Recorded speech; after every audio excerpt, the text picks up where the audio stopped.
We will guide you through how to extend an image in Photopea. Quick disclaimer, skipping this single step will affect your final result. So you need to follow this step-by-step guide carefully.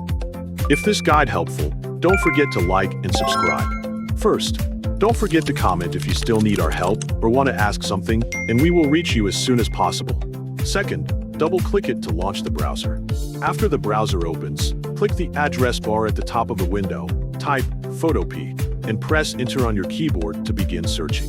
When the search results appear, select the top result, 𝗟𝗹𝗞𝗘.com. Wait for the Photopea homepage to load completely on your screen.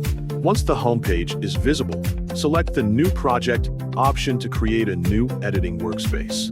Next, choose any available template in Photopea that is suitable for your project. After selecting a template, change the background color to transparent so the new canvas does not contain a solid background. Then, click the Create button to open the selected template and begin editing. When the editing page appears, press Ctrl and 0 on your keyboard at the same time to fit the entire canvas neatly to your screen.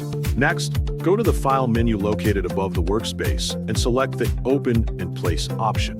Browse through your device folders and locate the image you prepared before starting the tutorial. When you find the correct image, double-click it to open and place it in Photopea. After the image appears on the canvas, select the rectangular Select tool from the toolbar on the left side of the screen. Use this tool to carefully select the object area in your image. Next, invert the selection so that the area outside the object becomes selected instead. After inverting the selection, go to the Edit menu located above the workspace. In the Edit menu, find and select the Fill option to open the fill settings.